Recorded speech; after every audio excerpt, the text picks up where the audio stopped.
Essa é a voz da profecia, uma voz de esperança, que proclama a volta do Senhor. Jesus em breve virá.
Profecia diz, a palavra diz que ele virá. Esta é a voz da profecia, uma mensagem de fé e esperança que anuncia a volta do Senhor.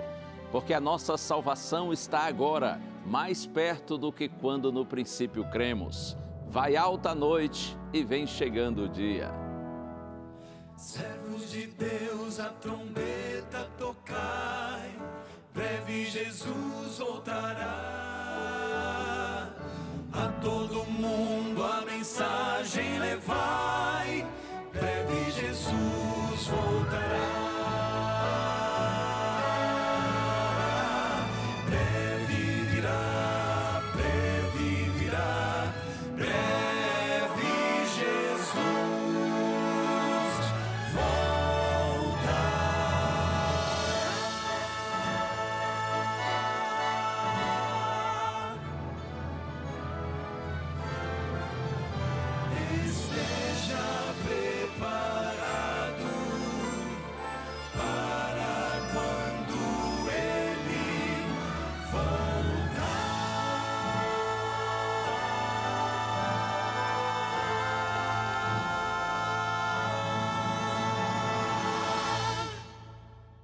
Essa é a mensagem, em breve Jesus voltará.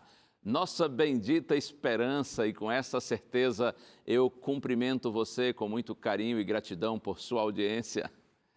Tem gente espalhada por todo o Brasil e outras partes do mundo, pessoas que acompanham frequentemente e assiduamente a TV Novo Tempo e o programa A Voz da Profecia, e eu só tenho razões para lhe agradecer por esse carinho, por essa presença constante, essa companhia inseparável. Deus abençoe você. Você que é católico apostólico romano, eu tenho muitos amigos que são católicos e eu sei que assistem ao programa. E é claro, tenho também amigos que são da Igreja Assembleia de Deus, da Igreja Brasil para Cristo, da Igreja do Evangelho Quadrangular, gente batista, gente que é presbiteriana, que é metodista, gente que é luterana, tem gente, graças a Deus, aí das mais diferentes denominações religiosas que tem muito carinho pela Novo Tempo. E eu agradeço muito a você por isso. Perdão se eu não mencionei o nome da sua igreja, porque são muitas, não é? São muitas igrejas cristãs e, é claro, mesmo você que não seja cristão, talvez tenha uma outra religião, outro pensamento, mas está aí. Valeu por estar aí. Permaneça aí. Estamos juntos, graças ao nosso bom Deus, que a bênção do Pai Celestial esteja sobre você e sobre sua querida família. A gente hoje tem um testemunho muito forte de um casal querido. Eles perderam um filho e eles, é claro, sentem profundamente a dor dessa perda, porém estão confortados, consolados pela bendita promessa do Senhor de que todos os que morrem com Cristo um dia ressuscitarão.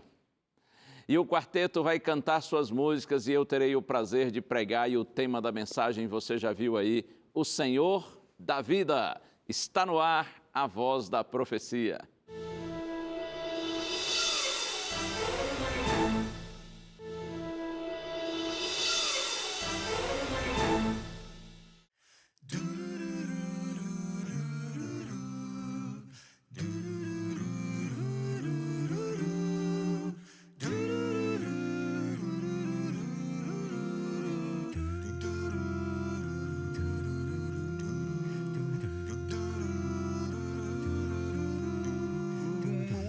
De meu Deus, Senhor da criação, a natureza o louva, cantando em gratidão.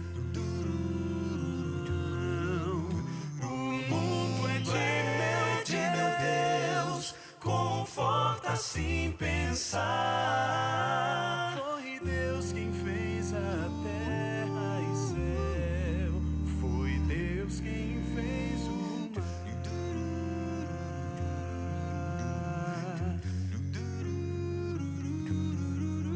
O mundo é de meu Deus, as aves na amplidão, o lírio, o nascer e o sol são obras de suas mãos. O mundo é de meu Deus, em tudo posso ver. Até na brisa sussurrar. Percebo o seu poder.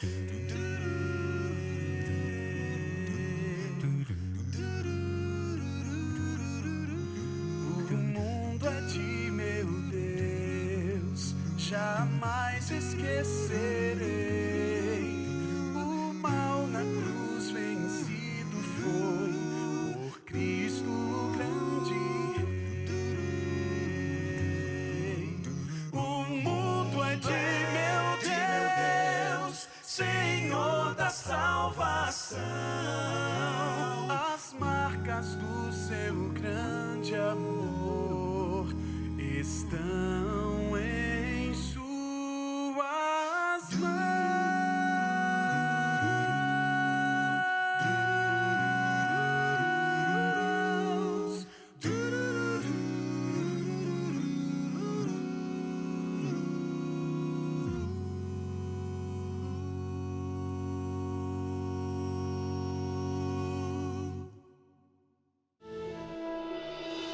Era para ser uma alegre viagem de férias em família, mas um acidente mudou para sempre a vida do casal José Domingos e Zuleide. E hoje eles estão aqui para nos contar como o Senhor da vida tem dado esse conforto. Oi Zuleide, oi José Domingos, eu quero agradecer muito por vocês aceitarem contar a história de vocês aqui na Voz da Profecia.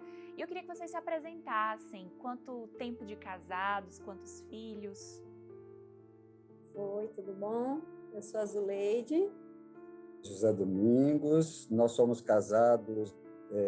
Há 30 anos. Casamos em 1990, tivemos 2 filhos. O Willer e o William Augusto. E o filho mais velho gostava muito de música, né?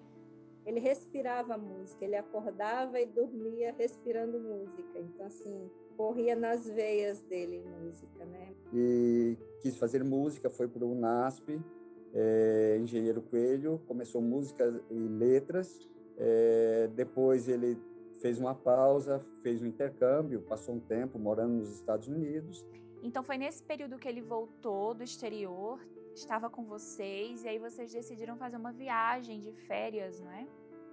Nós tínhamos uma viagem programada, era até Isla Margarita, que fica ali já no Caribe, né, na Venezuela. E então, 200 quilômetros, quase 200 quilômetros depois de sairmos de casa, aconteceu de perdermos o nosso filho num acidente assim, que humanamente é inexplicável. Chegando numa curva, eu fui dar uma freadinha para entrar na curva e o carro puxou para um lado. E eu tentei controlar, puxando para o outro. E o carro começou, nessa hora, a balançar. Aí já foi a hora que o carro saiu, subiu no meio-fio, do lado esquerdo, tinha uma pedra, ele bateu nessa pedra e capotou. E aí eu queria tirar o mais rápido possível todo mundo do carro. Então, o pequenininho que estava bem, eu procurei tirar rapidinho, ele já saiu, já coloquei ele longe. Aí já vim para tirar ele do carro. Como enfermeira, com tanto treinamento de salvamento, com tantas vidas que a gente já conseguiu intervir, a gente já conseguiu salvar com a graça de Deus. Mas ali o meu próprio filho estava ali agonizando e eu não podia fazer nada. Eu não tinha um equipamento, eu não tinha um aspirador, eu não tinha um tubo, eu não tinha nada, eu não podia fazer absolutamente nada para melhorar o sofrimento, para amenizar a angústia respiratória do meu filho, né? E aí eu deixei ele de ladinho lá e voltei com Domingos. Aí nesse momento ele perguntou novamente como é que ele está. Eu disse assim, o Willer está morrendo. E eu já tinha consciência disso, porque o pulso dele estava muito fraco.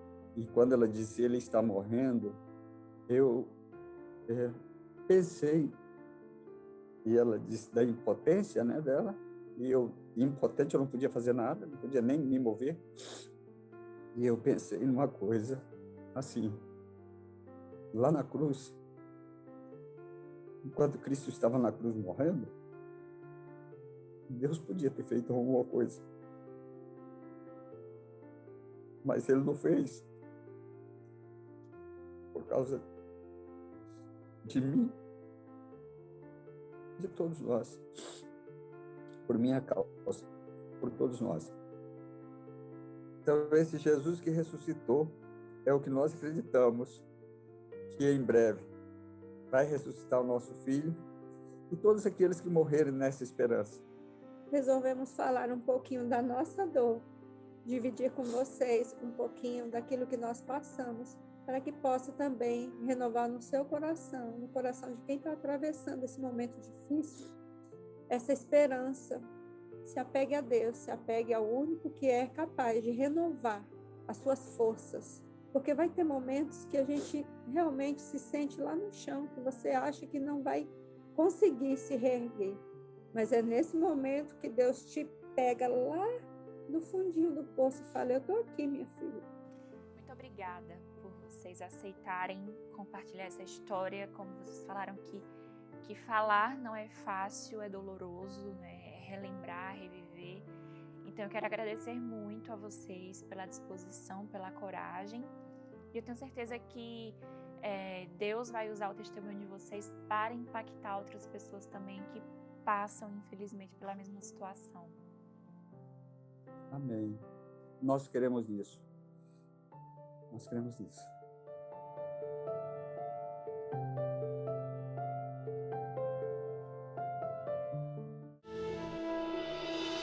Um abraço para o meu amigo, o pastor Domingos, a sua esposa Zuleide. Muito obrigado, amigos, por compartilharem conosco esse testemunho.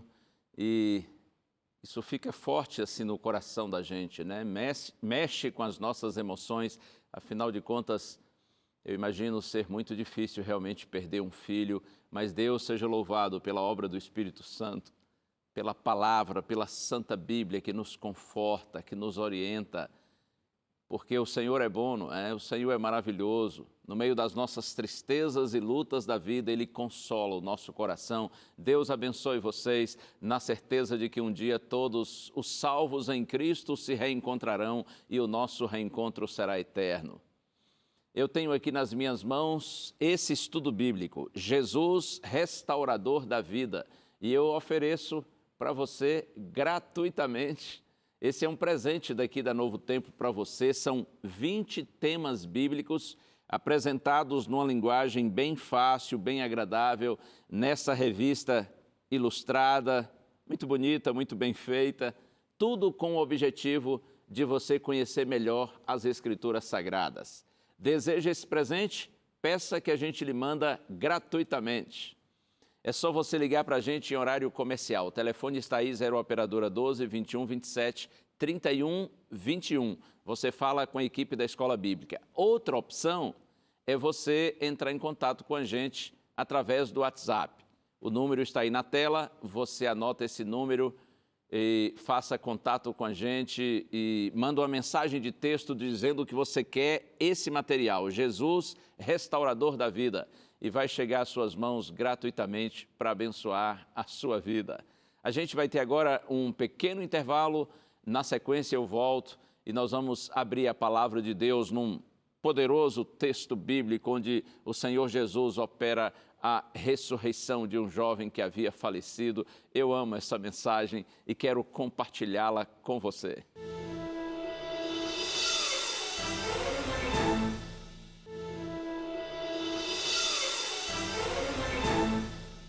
Graças a Deus, estamos juntos. Esse é o seu programa A Voz da Profecia, aqui na TV Novo Tempo, canal da Esperança. Estamos no momento de abrirmos a Santa Bíblia para refletirmos um pouquinho na mensagem do Senhor. E como sempre a gente faz aqui, antes da leitura bíblica, a gente ora pedindo ao Senhor que nos dê discernimento, compreensão de sua palavra. Vamos orar juntos? Pense em Deus comigo. Pai querido, eu te louvo, Senhor, por mais essa oportunidade sublime. Te peço, usa-me, Senhor, para a glória do teu nome, para que tua palavra possa trazer ânimo, esperança, alegria ao coração dos teus filhos, na certeza de que nossa vida está nas tuas mãos e tens a eternidade para todos nós. Oramos agradecidos em Jesus. Amém. Amém, amém. Vamos ao texto bíblico, Evangelho escrito por Lucas, capítulo 7. Vamos ler os versos 11 a 17. Eu disse Lucas capítulo 7, a partir do verso 11. O título aqui na minha Bíblia está assim: A ressurreição do filho de uma viúva. Está escrito: pouco depois, Jesus foi para uma cidade chamada Naim. E os seus discípulos e numerosa multidão iam com ele. Ao aproximar-se do portão da cidade, eis que saía o enterro do filho único de uma viúva, e grande multidão da cidade ia com ela. Ao vê-la, o Senhor se compadeceu dela e lhe disse: não chore. Chegando-se, tocou no caixão, e os que o estavam carregando pararam. Então Jesus disse: jovem, eu ordeno a você, levante-se. O que estava morto sentou-se e passou a falar, e Jesus o restituiu à sua mãe. Todos ficaram possuídos de temor e glorificavam a Deus, dizendo: grande profeta se levantou entre nós, Deus visitou o seu povo. Essa notícia a respeito de Jesus se espalhou por toda a Judéia e por toda aquela região. Tremendo, hein? O Senhor Jesus Cristo, pela primeira vez nos relatos do Evangelho, dos Evangelhos, ele se depara frente a frente com a morte. E o Senhor Jesus Cristo triunfa, vence. É a vitória da vida sobre a morte. Conforme nós lemos, é dito que Jesus estava chegando a uma cidade chamada Naim. Em realidade, Naim era uma vila, um povoado. Ficava a mais ou menos 40 quilômetros da cidade de Cafarnaum. Em Cafarnaum, Jesus havia, assim, estabelecido a sede do seu ministério na região da Galileia. Então, Cristo agora está perto de Cafarnaum, cerca de 40 quilômetros, está chegando à cidadezinha, a vila de Naim. E você viu no texto, especialmente aqui no verso 11, que Jesus ia acompanhado dos seus discípulos e uma numerosa multidão. Mas no verso 12, uma outra multidão é mencionada. Ao aproximar-se do portão da cidade, eis que saiu o enterro do filho único de uma viúva, e grande multidão da cidade ia com ela. Duas multidões, uma está seguindo Jesus, outra está seguindo a mãe viúva que perdeu o seu filho único. Aqueles que seguem Cristo estão cheios de esperança, estão se sentindo seguros, estão alegres. É uma multidão certamente assim, cheia de sorrisos e felicidade. Por quê? Porque muitos já tinham percebido que Jesus era o Messias, o Salvador, o Libertador, o Filho de Deus. Então eles estavam super felizes. Eu poderia dizer que essa multidão que acompanhava Cristo estava celebrando a vitória do bem sobre o mal, porque eles já tinham visto Jesus realizar outros milagres, eles estavam cheios de expectativas, eles estavam celebrando a vida. Mas a outra multidão, as pessoas que acompanhavam aquela senhora viúva, que havia perdido seu filho único, e que estavam ali acompanhando a senhora para o momento do enterro, do sepultamento do filho, ou eu não tenho dúvida de que essas pessoas, muitas delas estavam desesperadas, sentindo-se inseguras, tristes. Era uma multidão marcada por lágrimas e infelicidade, porque assim a morte traz todos esses sentimentos ruins, infelizes. Eu poderia dizer que essas pessoas que acompanhavam a mãe lamentavam a vitória do mal, estavam dominados por decepção, por incertezas. Eles lamentavam a morte. Você compreende? São duas multidões que se encontram. É o cortejo da vida que acompanha Cristo e o cortejo da morte que acompanha essa mãe que está indo sepultar o filho. E olha aqui, as duas multidões se encontram e uma altera completamente a condição da outra. Uma multidão trazia a morte como produto, a outra trazia o antídoto, a vida. E a vida venceu a morte. Louvado seja o nome do Senhor. Olha aqui, o texto bíblico diz assim, agora leio no verso 13. Ao vê-la, ou seja, quando Jesus viu aquela senhora viúva que ia sepultar o seu filho, certamente chorando junto ao caixão, ao vê-la, o Senhor se compadeceu dela e lhe disse, não chore. Era o filho único de uma viúva. Imagine a situação. Isso torna esse momento muito mais comovente, muito mais dramático, porque a mulher já havia perdido o marido e só tinha um filho, e o seu filho também morre. E veja, um detalhe assim que torna a situação mais grave. Naqueles dias não havia um plano assim de pensão, de aposentadoria, seguro de vida, não tinha auxílio emergencial, não tinha nada disso. Normalmente o homem é quem trabalhava fora e trazia o sustento para casa. As mulheres que ficavam viúvas viviam uma situação de muita vulnerabilidade, de muita necessidade. Até por isso a Bíblia fala bastante sobre o cuidado com as viúvas, com os órfãos. Impressionante, não é? Que situação difícil. Eu penso que essa talvez seja uma das razões porque a Bíblia diz que grande multidão da cidade ia com ela. Parece que todo o povo da cidadezinha se sentiu tocado, comovido, sensibilizado pelo drama daquela mulher e resolveu acompanhar o enterro num ato de atenção, de carinho, de solidariedade. O cemitério ficava a uns 800 metros, mais ou menos, ali da porta da cidade. Até hoje, os túmulos de pedra ainda permanecem ao lado da estrada. Pessoas que vão a Israel e visitam aquela região poderão ver ali os túmulos de pedra próximos à antiga vila de Naim. E eles estavam ali indo para o cemitério, indo para esse momento tão dramático, tão difícil da vida, não é? Enterrar uma pessoa querida.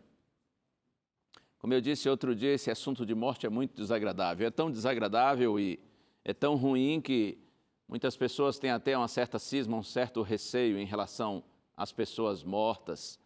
E tem muita gente também que não gosta de ir a sepultamento, a enterro, porque prefere nem entrar em cemitério. Tem muita gente com receio dos mortos e assim com um certo medo, um certo pavor em relação a cemitério. Eu me lembro uma vez, eu estava caminhando por uma determinada rua, assim, pela calçada, e nessa época eu devia ter mais ou menos uns 9 a 10 anos de idade, eu era um garoto, inclusive Minha família não tinha ainda conhecido a igreja adventista e eu devia ter essa faixa aí de 9 a 10 anos no máximo. E eu estava caminhando por uma rua da minha cidade, quando de repente eu percebi lá na frente, talvez assim uns 200 metros à frente, do outro lado da rua, uma aglomeração de pessoas em frente de uma casa. Eu imaginei que aquilo fosse uma festa, então eu segui a minha caminhada e na medida em que eu fui me aproximando daquela casa e das pessoas, eu notei que o clima não era de festa, estavam todos com um jeito assim meio triste, e eu não vi jovens, não vi crianças, eu só estava notando ali pessoas adultas. E eu fui seguindo, quando cheguei bem em frente da casa, olhando lá para as pessoas e para dentro da casa, eu percebi que havia um caixão. Então eu entendi que alguém havia falecido. E até aquela época eu nunca tinha visto assim uma pessoa morta, eu imagino que não. Então aquilo chamou muito a minha atenção. E eu parei e atravessei a rua assim, sutilmente, e me aproximei daquelas pessoas. Fiquei ali no meio delas, em frente da casa, mas aí eu fui de fininho assim, entrando e me aproximando mais, passei pela porta, cheguei à sala da casa, onde havia muita gente em torno do caixão.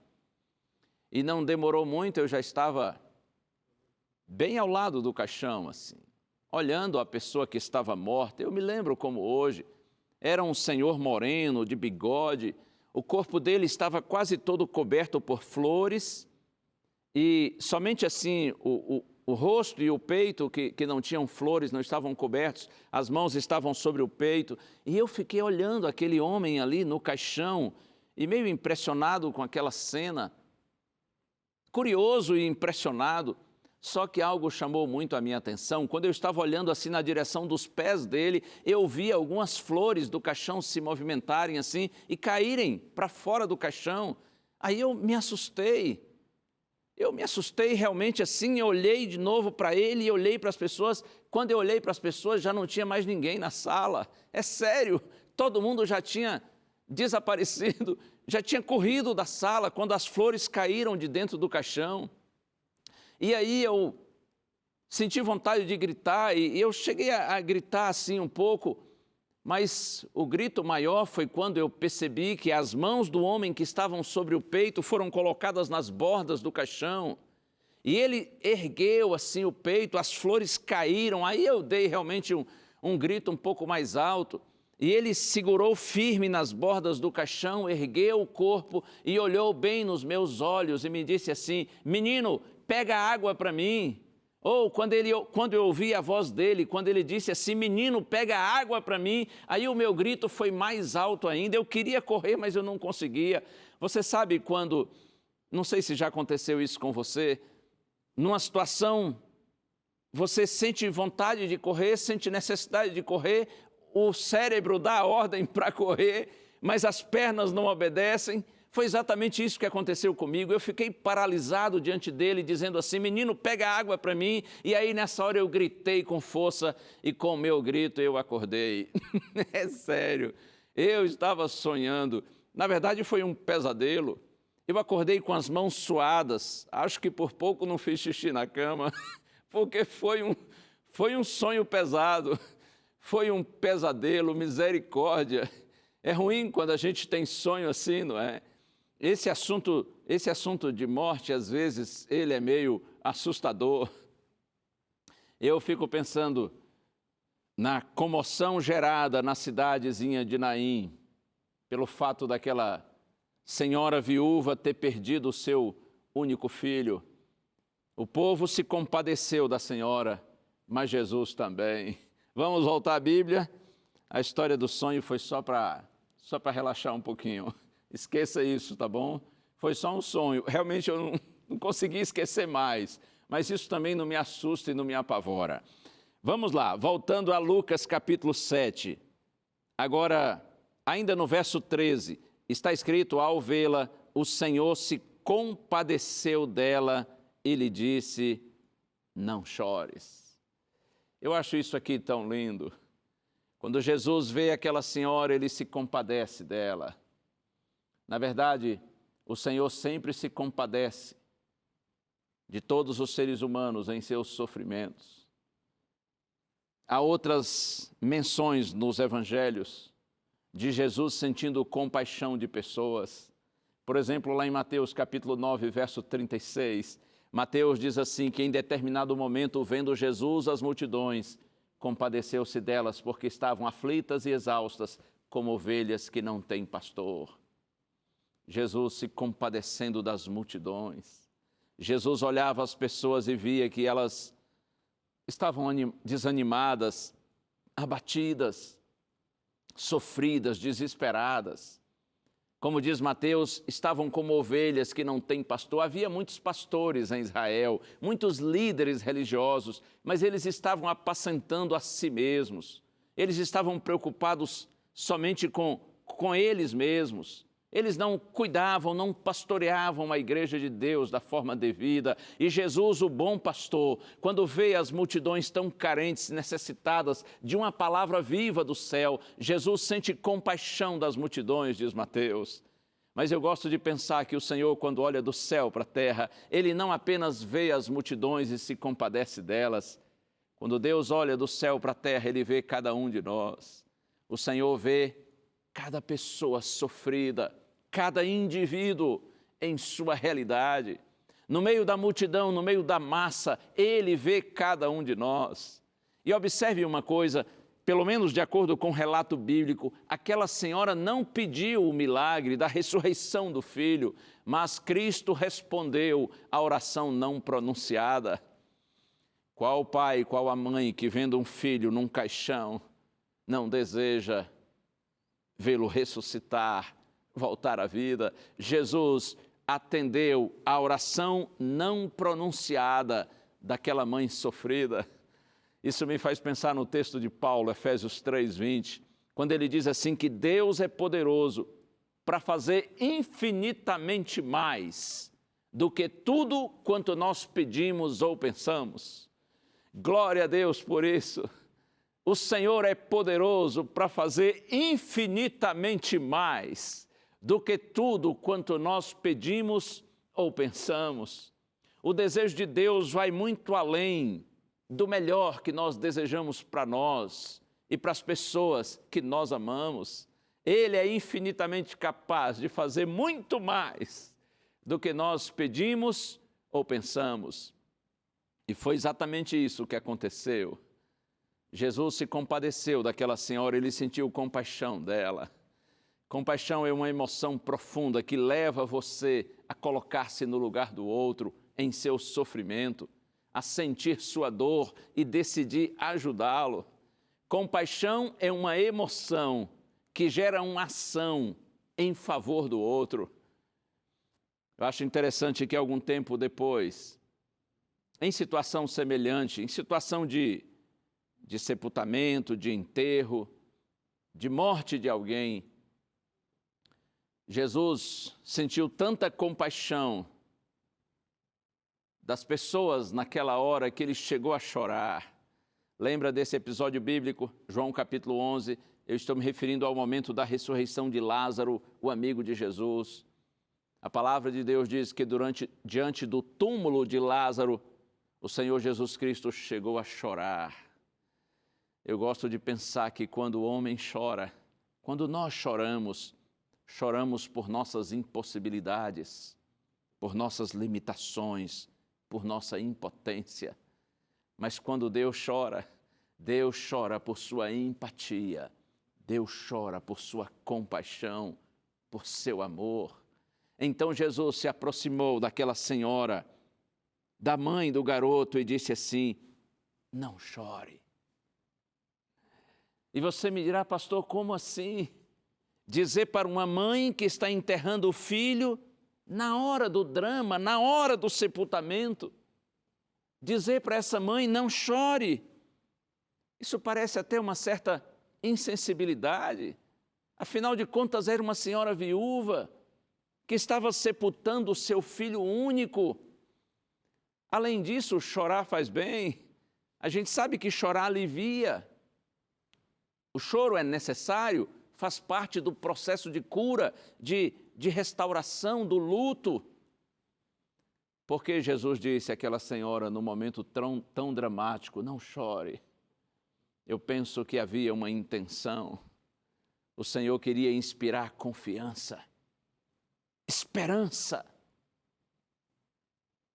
Quando Jesus diz não chore, é como se ele dissesse assim, calma, fica tranquila, a solução chegou. Sim, chegou a solução. Como nós não temos solução, pelo menos não temos uma solução imediata para apresentar às pessoas nessa hora, nós falamos assim, ok, pode chorar, é importante chorar, faz bem chorar.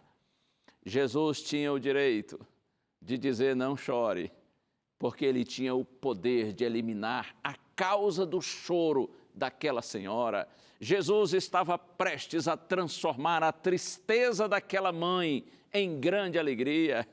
Quando Jesus disse não chore, não era pelo que aconteceu, mas pelo que ele já ia fazer, pelo que estava prestes a acontecer. Você compreende isso? Eu não sei se você já chorou pela morte de alguém. Talvez alguma criança aí, adolescente, não tenha passado ainda por essa tristeza. Mas se você é jovem, adulto, e já é uma pessoa assim mais vivida, experiente como eu sou, certamente você já chorou pela morte de alguém, de algumas, talvez até de muitas pessoas. É assim a vida, não é? Quanto mais a gente vai vivendo, convivendo com pessoas queridas, na medida que o tempo passa, a gente vai perdendo pessoas que a gente ama. E é inevitável. Muitas dessas pessoas, quando nos deixam, o nosso coração fica profundamente triste, amargurado, e a gente chega a chorar. Eu tinha uns 19 anos quando um tio meu faleceu. E esse tio muito querido, ele vivia em minha casa, em nossa casa, no convívio comigo, meus irmãos e meus pais. Esse tio era como um irmão mais velho. E ele morava em Vitória da Conquista, na Bahia, veio a São Paulo visitar parentes e aqui, infelizmente, ele faleceu. E nessa época eu estava morando aqui no estado de São Paulo, estudando teologia. Eu o encontrei poucos dias antes do falecimento dele. E quando chegou a notícia de que ele tinha morrido, isso me deixou arrasado. Tanto eu como o meu irmão que estudava comigo aqui em São Paulo e juntos fazíamos o curso de teologia. Então nós fomos ao sepultamento do meu tio, que aconteceu aqui em São Paulo mesmo. E eu me lembro que, apesar de ser muito próximo assim a ele, gostar muito dele, quando recebi a notícia não chorei. Quando cheguei ao local do sepultamento e o vi no caixão, também eu não chorei. E como eu e meu irmão estudávamos teologia, então os irmãos do meu tio, né, no caso nossos tios também, eles disseram assim, olha, vocês podem fazer aí uma mensagem bíblica e orações e tal. Eu disse, nós falamos, claro, podemos. E eu pensei, acho que eu não vou resistir, eu vou acabar chorando. Mas eu falei no sepultamento do meu tio, li a Bíblia, fiz orações e não chorei. E eu confesso para você que eu cheguei a ficar assim meio constrangido por não chorar. Porque todo mundo chorava e eu não. E eu pensava assim, ora, será que eles estão pensando que eu sou insensível, que eu não amo o meu tio, mas eu não conseguia chorar, então eu não chorei. E aí, o sepultamento dele foi numa sexta-feira. No sábado de manhã eu estava na igreja, participando do culto. Me lembrei do meu tio, de toda aquela cena do dia anterior. Mas pense no homem chorão. As lágrimas que eu segurei na quinta-feira, quando recebi a notícia, na sexta-feira, no sepultamento, elas vieram no sábado de manhã todas, assim, com muita intensidade. Eu precisei sair da igreja, porque fiquei constrangido. Fui lá para os fundos da igreja e chorei bastante. E realmente chorar faz bem, chorar alivia, não é? Ajuda a gente a vencer essa angústia. Eu não sei se você já chorou, mas certamente você já chorou pela morte de alguém. Talvez você está chorando nesses dias porque você perdeu uma pessoa amada. Que Deus conforte o seu coração e lhe traga esperança. Eu me encanto com esse episódio bíblico, quando a Bíblia diz que após Jesus dizer àquela senhora, não chore, ele foi lá e está escrito aqui, ele tocou no caixão. E as pessoas que estavam conduzindo o corpo, o caixão, elas pararam. Geralmente os caixões eram de madeira e ficavam abertos. O corpo enrolado num tecido de linho. Jesus toca o caixão e as pessoas param, até porque não era comum tocar assim em caixões ou em cadáveres. Havia na lei de Moisés uma orientação de que quem tocasse num cadáver ficava impuro por 7 dias, ficava assim cerimonialmente contaminado por 7 dias. Mas Jesus tocou o caixão, porque a fonte da vida não seria, é claro, contaminada pela morte.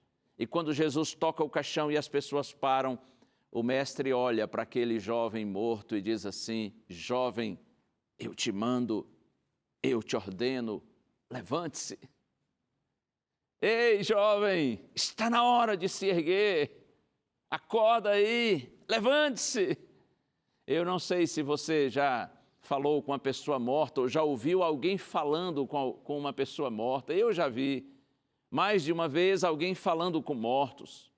Já vi gente fazendo declaração de amor, palavras tão lindas, às vezes palavras de gratidão. Eu me lembro de uma senhora reclamando do morto, é verdade. Ela dizia assim: por que você nos deixou tão cedo? Eu tenho 4 filhos, nós temos 4 filhos, são novos e como vou cuidar sozinha deles? Estava reclamando, mas você pode falar com o morto, seja agradecendo, declarando amor, reclamando, o morto não reage, porque morto não ouve, não vê, não sente, não sabe de nada. De acordo com a Bíblia, a morte é um estado de completa inconsciência, é um sono profundo, do qual somente Deus tem o poder de nos acordar. Jesus falou com o morto e o morto reagiu. Oh, sim, levante-se, garoto, imediatamente. A Bíblia diz que o moço se assentou no caixão. O moço voltou à vida. Olha aqui uma coisa, creia nisso. Para Jesus dizer, levante-se, moço, foi tão fácil quanto dizer àquela mãe, pare de chorar. Para Deus ressuscitar uma pessoa morta é tão fácil quanto é para nós acordar alguém que está dormindo.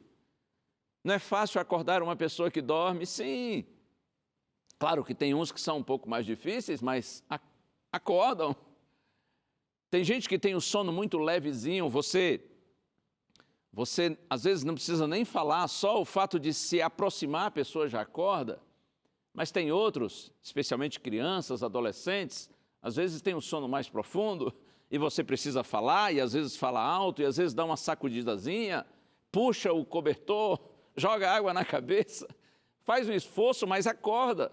Não é complicado acordar uma pessoa que está dormindo. Lembre-se disso. Para Deus ressuscitar um morto é tão fácil quanto é para nós acordar uma pessoa que está dormindo. Porque Jesus é o Senhor da vida. Nosso Deus tem todo o poder. Ele é, como o próprio Cristo disse, Ele é a ressurreição e a vida. Quando Deus olha para a gente e nos vê chorando pela perda dos nossos queridos que viveram e foram fiéis a Deus, porém desceram à sepultura. Quando Deus nos vê chorando pela morte dos nossos queridos, Ele olha para a gente e diz assim também, não chore porque logo vou restituí-lo a você. E assim como as pessoas de Naim, você também vai glorificar a Deus. Oh, louvado seja o nome do Senhor por isso. Há poder no Senhor, na sua palavra. Eu amo o texto de Apocalipse, capítulo 1, versos 17 e 18. Já citei outras vezes aqui no programa. João, o discípulo amado, estava exilado numa ilha chamada Patmos, no mar Egeu. Estava exilado ali por ser um pregador do Evangelho. Ali o Senhor Jesus Cristo glorificado se apresentou a João.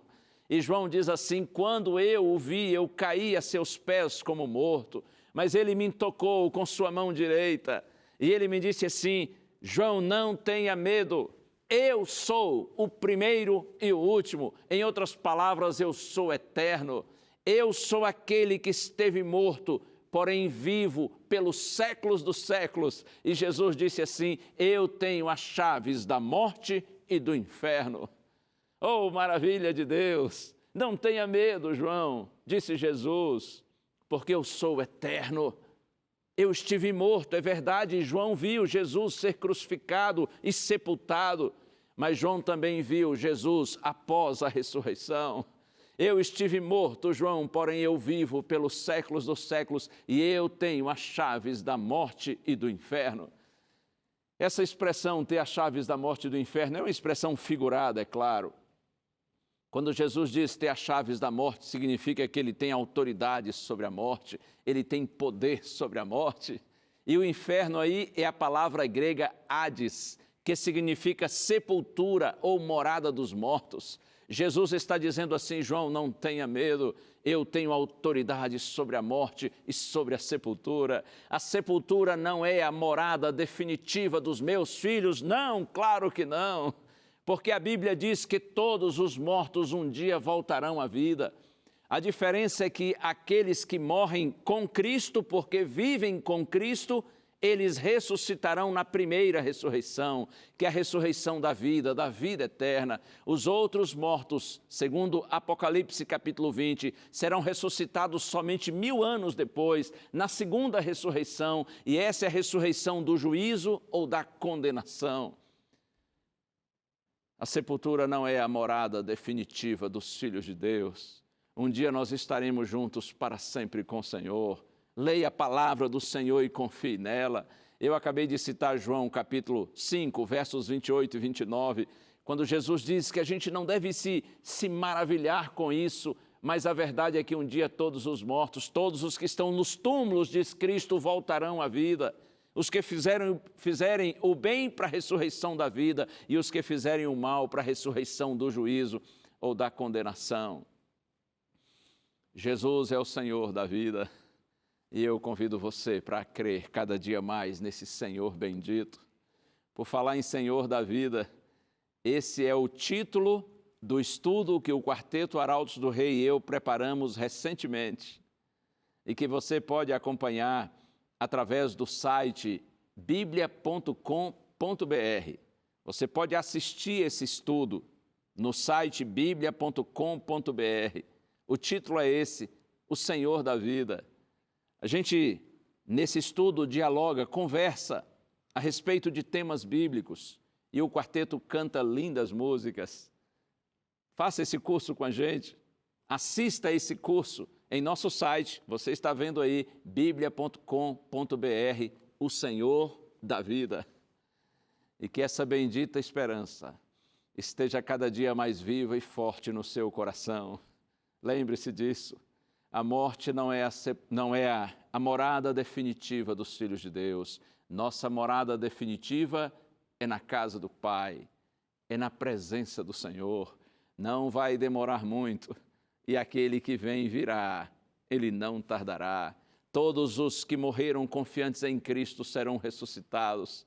Paulo diz, primeira carta aos Tessalonicenses, capítulo 4, os mortos em Cristo serão ressuscitados na hora da sua segunda vinda a essa terra. E os que estivermos vivos serão transformados, e juntos nós subiremos para o encontro com o Senhor nos ares.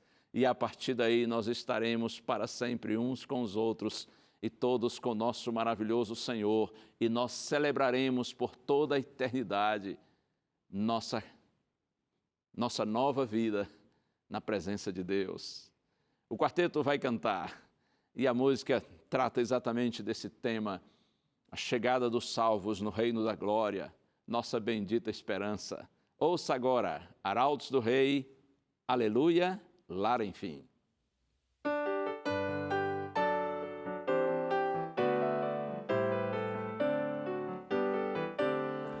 Aleluia, lar, enfim, os gemidos irão entrar. Felicidade encheu o céu, pois pecado não há mais. Os portais se abriram lá e o sol anjos já vão cantar juntos, aleluia. Lá, enfim, os remidos irão entrar. Vejo o coxo andando e o mudo cantando está. Não há mais pranto, nem mais dor, todos vêm a Deus louvar. E ao redor do trono do Rei dos Reis, ajoelhados irão cantar juntos, aleluia. Lá, enfim, os remidos irão entrar.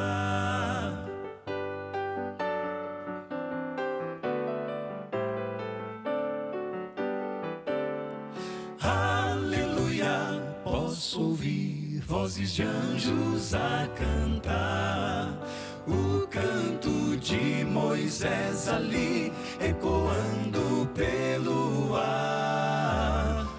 Vou agora encontrar Jesus, quero ver sua glória e luz. Cantem aleluia, lá enfim os remidos irão entrar. Vejo o coxo andando e o mudo cantando está. Não há mais pranto, nem mais dor, todos vêm a Deus louvar. E ao redor do trono do Rei dos Reis, ajoelhados irão cantar juntos, aleluia. Louvem a Cristo, aleluia. Não há mais dores, aleluia. Lá, enfim, os remidos irão entrar. E os remidos terão seu lar. Sim, terão, sim, terão. Seu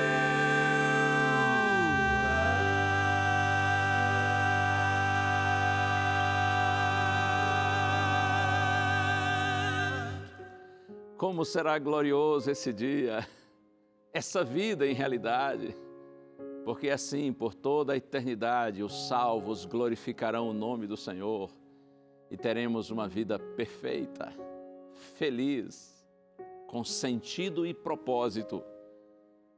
Quando a eternidade começar e que nós saberemos de fato o que é a vida, para que fomos criados.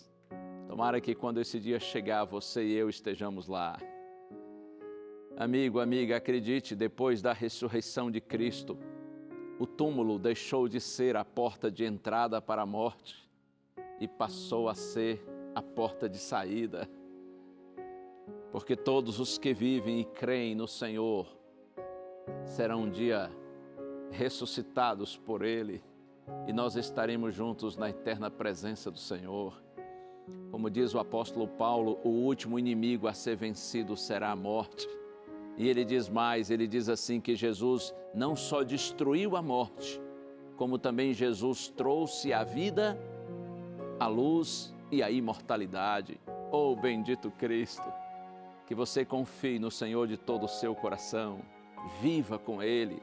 E se nós descermos à sepultura antes da segunda vinda de Cristo, nós apenas descansaremos e participaremos então da ressurreição dos salvos. E os nossos queridos que já desceram à sepultura, eles serão erguidos pelo Senhor para a vida eterna. Que o Senhor conforte o seu coração e lhe dê cada dia com mais segurança essa gloriosa esperança. Vamos orar ao Senhor? Pense em Deus comigo. Pai querido, eu te louvo, Senhor, por mais uma ministração da Tua Palavra. E peço-te, Pai, por Tua bondade, conforta o coração daqueles Teus filhinhos que estão entristecidos porque perderam uma pessoa querida. Estão, Senhor, machucados por esta separação. Consola-os e alimenta no coração deles a certeza de que um dia nós nos reencontraremos com os nossos amados em circunstâncias infinitamente melhores e estaremos eternamente em Tua presença. Oramos em nome de Jesus. Amém. Permaneça firme e confiante no Senhor da vida. Que Deus lhe abençoe e se o nosso Pai Celeste nos permitir, a gente se vê na próxima semana mais uma vez. Um prazer, um abraço, tchau.